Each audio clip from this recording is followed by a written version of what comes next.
Kita coba tarik tanaman. Kalau masih kuat berarti belum parah. Ini kita spray 3 hari berturut-turut sampai gejala kelihatan berkurang atau hilang. Biasanya daun akan mengering.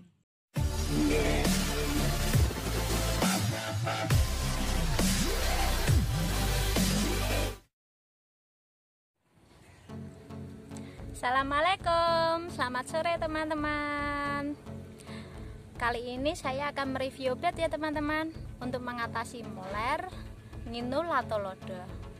Kebetulan tanaman saya ada yang terkena sedikit.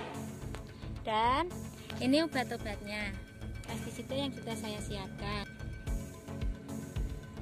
Banyak sekali ya teman-teman. Di sini yang terpenting trik dan cara aplikasinya.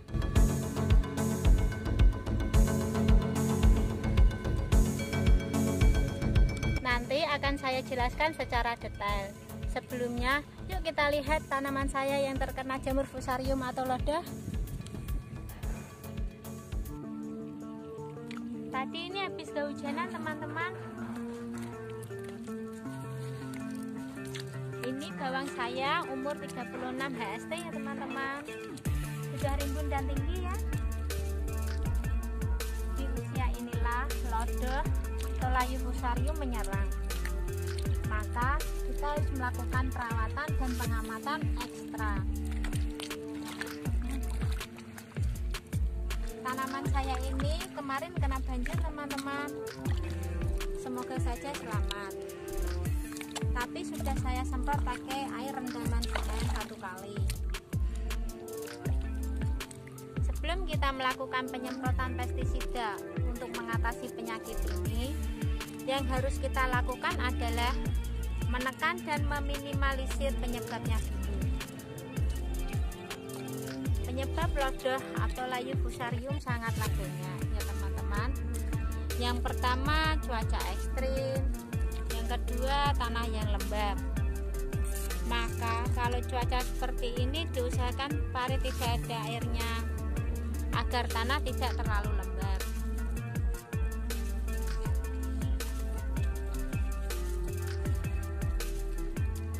Kebersihan lahan dari gulma juga berpengaruh ya teman-teman. Diusahakan tanaman kita bersih dari gulma.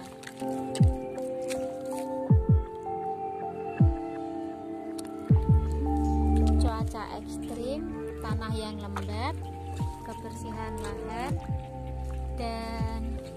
dan bibit ya teman-teman. Bibit yang terinfeksi sejak awal itu juga bisa menyebabkan penularan jamur. Maka kita harus selektif dalam memilih bibit. Tapi itu sulit ya teman-teman, karena kan beli bibitnya bukan buat bibit sendiri. Saran saya, kalau di musim seperti ini kita pilih bibit dari Brebes karena lebih tahan air. Ciri-ciri layu fusarium harus kita ketahui sejak dini. Jangan sampai penyakit sudah parah baru kita beri tindakan. Ciri-cirinya adalah bawang kita layu mendadak, warna daun kuning dan melengkung, akar busuk dan mudah dicabut. Kalau bisa dicabut langsung cabut saja dan buang agar tidak menular ke yang lain.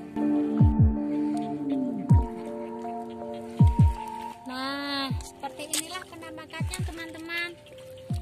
Ini kemarin sudah saya spray 1 kali.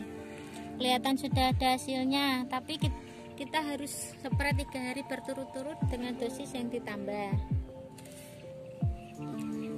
Nah, daun yang terinfeksi ini sebaiknya kita ambil dan kita buang supaya tidak menular ke yang lain.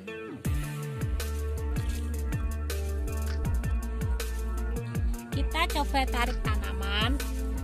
Kalau masih kuat berarti belum parah, jangan dicabut. Kita atasi dengan fungisida dulu. Kalau sudah dibersihkan daunnya, lalu kita siangi tanahnya, tanah di bawahnya agar tanah tidak lembab. Baru kita spray. Yuk kita lihat pestisida apa saja yang saya gunakan. Beginilah cara saya mengendalikan lodoh atau layu fusarium. Saya pakai ini, Pitoklor. Sudah pernah saya bahas di video sebelumnya ya teman-teman. Ini dipakai terus, dan bila sudah terinfeksi seperti tadi, saya kombinasikan dengan sinergi dan kapuas. Ini bergantian ya teman-teman, maksudnya agar jamur tidak kebal. Sinergi ini berbahan aktif difenokazol dan propikanazol, sedangkan kapuas ini berbahan aktif ayoksistropin dan klorotanil. Ini kita spray 3 hari berturut-turut sampai gejala kelihatan berkurang atau hilang. Biasanya daun akan mengering. Saran saya, kalau kita pilih obat khususnya fungisida, jangan asal ikut-ikutan ya teman-teman. Bisa saja tidak cocok pada tanaman kita.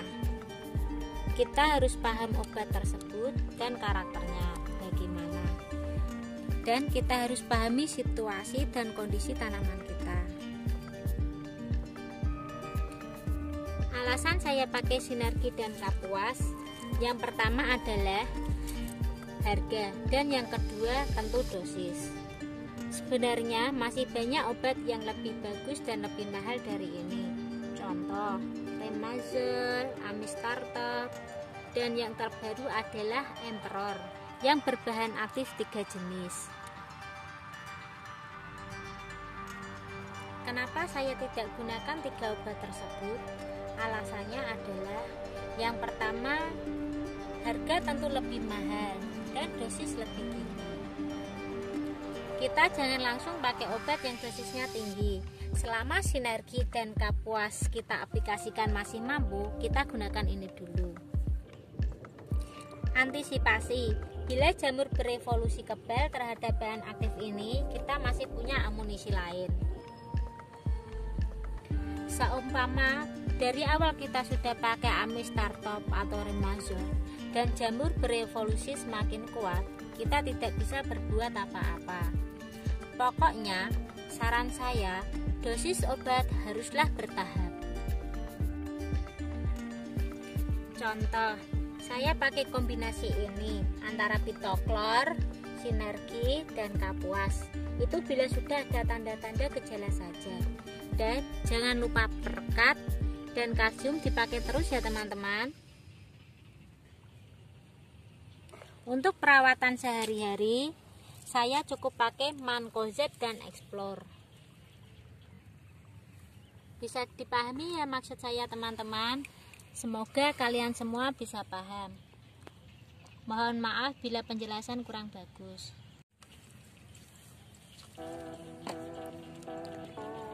Itulah sedikit pengalaman saya tentang jamur fusarium, penyakit langganan para petani.